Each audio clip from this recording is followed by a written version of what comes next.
Hello, this is Molly from that Eurovision site, Eurovision with a slice of life. I am here with Martha May, who is taking part in Dora 2025 this year.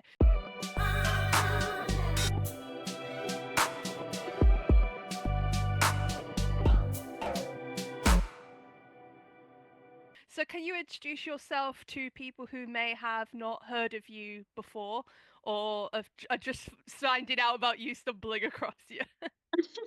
Hello, everyone. I'm Martha May. I'm a singer-songwriter from Split, Croatia, but I've been living in London, UK for the past 6 years now. And I am an indie pop singer-songwriter. Okay, so what made you join? I'm gonna thingy my microphone. What made you join Dora 2025? So as some people might already know, I already did Dora 2 years ago in 2023. And I honestly think that I did a good job with the resources and the knowledge that I had, but I felt like once that experience finished, like I haven't fulfilled my full potential, and I knew that I was capable for more. And for about 2 years since then, I've been planning a comeback, and I was kind of like in sessions writing songs, but none of the songs were right yet. I remember even last year I was thinking of applying, but I didn't have the song, so I skipped it and I was like, okay, I'll wait for the right song. But then I wrote this song and I was like, okay, this is the perfect Eurovision punch that I was waiting for. I believe in the song so much and I'm ready to come back. Yeah, so following from that, how was your experience in 2023's Dora, and how has that impacted the 2025 performance? You don't have to give any spoilers, but like your No, I'm 2025, not gonna give any spoilers. how is that? I'm just gonna I'm just gonna say that 2 years ago I was younger. I was just starting out in the music industry. Distance was my second song ever released. I was literally a baby. And I didn't know how it all worked. I was just thrown into it. I applied and I wasn't actually expecting to get in. But then when I got in, I was caught off guard. So I didn't really have a team 2 years ago. I did everything by myself, like all the stage direction. That's why my performance was really minimal and simple because I was just trying to like keep it all under control. So I think the way that it influenced me then to now is that now I know that for a good performance, you need a team of people, which is why this time I have quite a big team that is helping me with all different areas. And the only thing I can say is I'm preparing something really special this time. So, what inspired your song for Dora 2025, "Running to the Light"? I listened to it; it was really good. I loved You. it.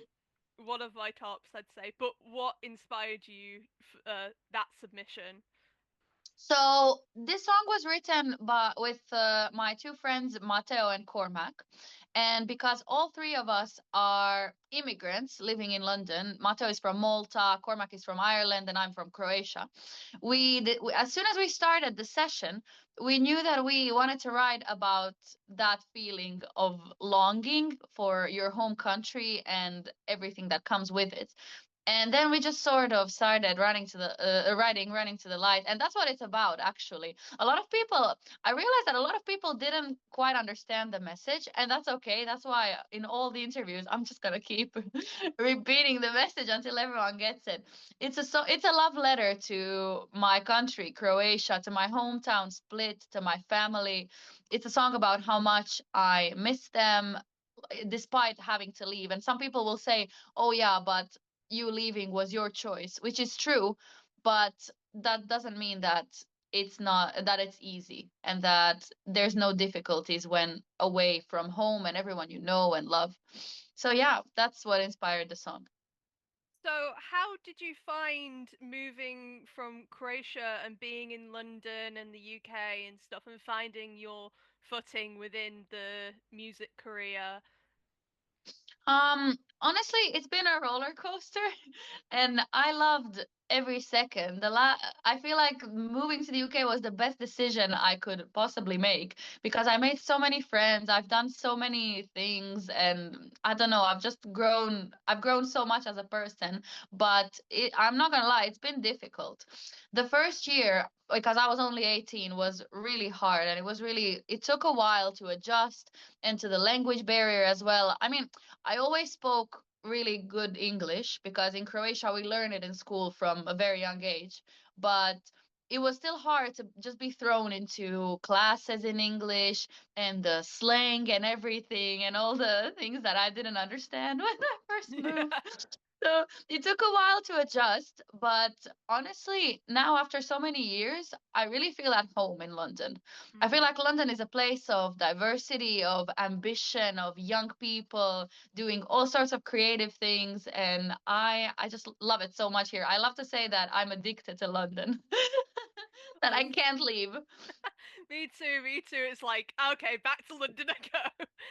I know Um, that's the thing. Every time I'm in London for a long time, I get a bit burnt out. That happens because London can be so mm, overwhelming. But then when I go to Croatia for a break, after like a week or two, I'm already like, I I want to miss go London. back. I can't do this. I need to go back. Um, so what is your favorite? So there's many Eurovision artists that have created history in Eurovision. What is your favorite Eurovision artist? Or if not, what has been your, if you're not familiar with the sort of Eurovision artist, what's your favorite artist in general? Oh, I am very well familiar with Eurovision artists. I am a big Eurovision fan, and I love so many that now that you asked me this question, I forgot about every single one of them. So wait, I will just open my playlist because there's gonna be like all the Eurovision artists in there. So if we're talking about this year's Eurovision, for last year's 2024, Mm, I think one of my absolute favorites was the Ukraine. mm. So Teresa and Maria, I thought that was so beautiful. And of course, I have to mention Baby Lasagna from Croatia because that was just history in the making. But I am a crazy Eurovision fan, so I will probably know all the artists, all the artists that are competing from every country. Well, But yeah, but I would say maybe my favorite from the last couple of years. I really like the song Shum mm, from I think that was 2021. I think it was either 2021 or 2022. Yeah, yeah, and it was the band. Oh, I forgot now. I forgot the name now. From Goa. Ukraine Oh, also. was it Goa? Goa?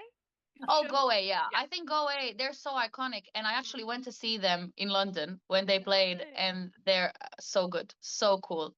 But yeah, Mm. I have a guilty pleasure for ethno and folk and all those kind of like traditional cultural things. This is a staple. This is a staple question I do for most of my interviews now. Of course. Um, how do you usually like your tea or coffee, or what is your favorite type of tea slash coffee? Like espresso, So lemon. this is a funny question because all my friends always laugh at me because I am a weak person that can't handle caffeine. So my coffee will always be decaf because I actually love coffee and I love the flavor of coffee.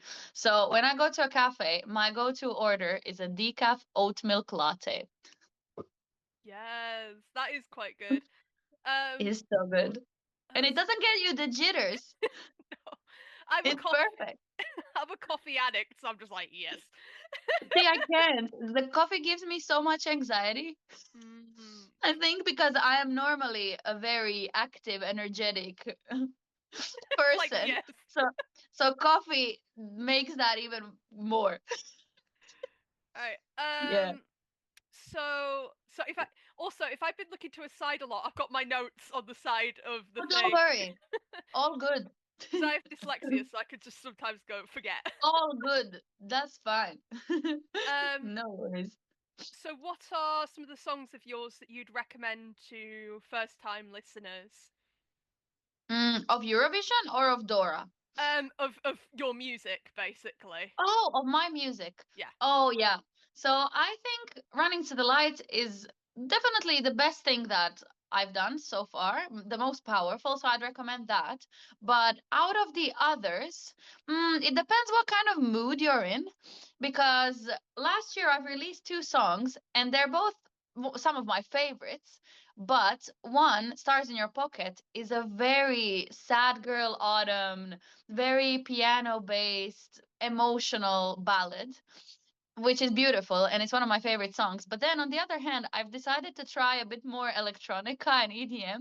So I've also released Heaven, which is a very clubbing friendly dancing song, which I also really like. So that's the thing. I'm just playing. I know that I'm young, that I just started in the music industry, and I'm just playing around looking for my sound, trying different things.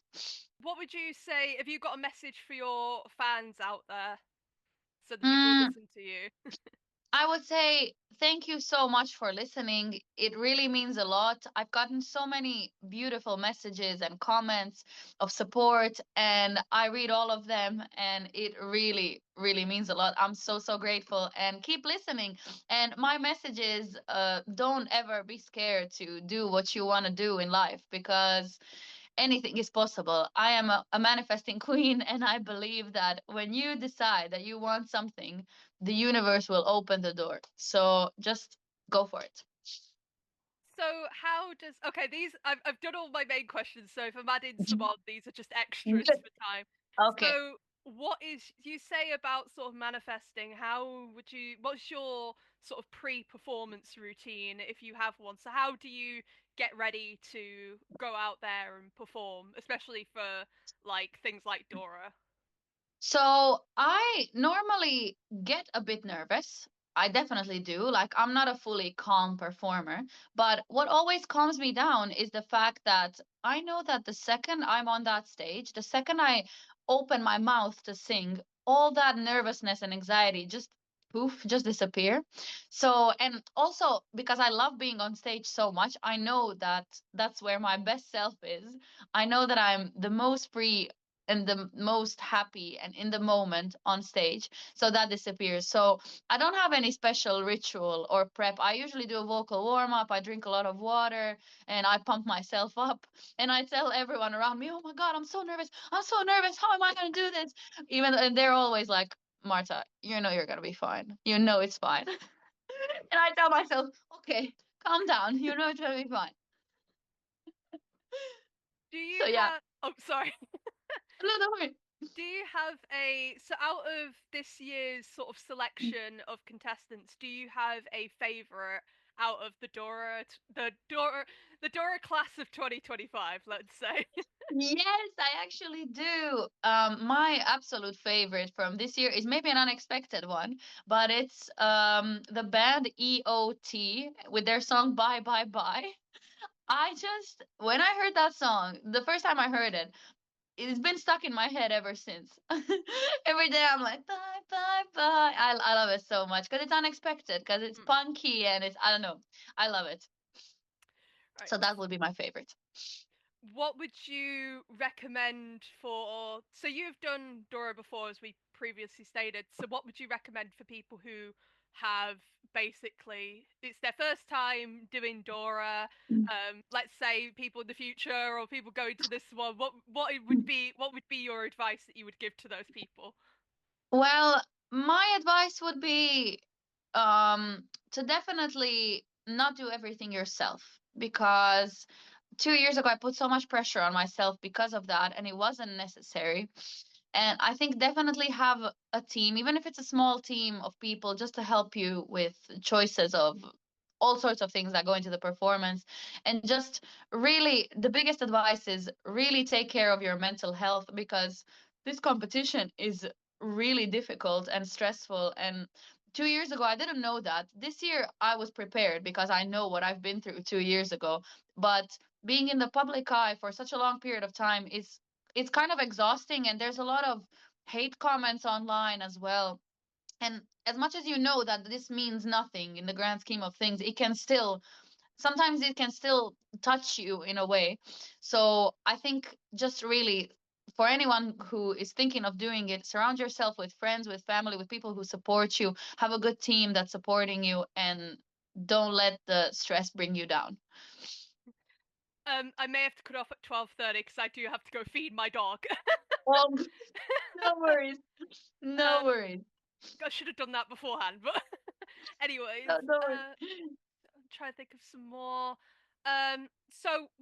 So outside of Dora, what are your hobbies? What do you like to do outside of singing? What do you like to do in your free time, or is it just like singing, practicing, No, that sort of no. thing? It used to be just singing when I was younger, when it was more of a hobby, but now that it's more of a job, of course, I have other hobbies. I like to I quite like to do Oh, yoga, Pilates. I like to read. I like to go out. Just standard standard things. I don't have any crazy hobbies. what book would you recommend? What book would I recommend? My absolute favorite, my Bible, the way I say it to everyone, is The Artist Way by Julia Cameron. It's a book about releasing yourself fully through art, and that book has changed my life. So definitely think about reading it. I'll have to look into that one. There's Yeah, a no, it's really a great book. mm, okay. Let me. I think I ran out. No, no worries, we can wrap I it up if you're done. that's fine. I've never run out of questions before. So, um, right. So we can. Is there anything else you want to sort of ask, bring up, or anything you want to say before? I don't know. I can only say that I am really excited for the performance in Dora. I can't wait for people to see it. I am preparing something really magical that I don't think has been seen a lot before in Dora. So I don't know. I'm just so excited for to be back on that big stage because I remember it from 2 years ago. It's really magical and I just can't wait. Before we go, I'm doing a dog show. I'm gonna show you a photo of my dog. You know what? Of course. Let's do. Oh gosh. Let me try and find a photo of my boy. We love I want to mobile see. I would phones. show you a photo of my dog, but I'm on my phone, so I don't think I can. That's fine. This is Jasper.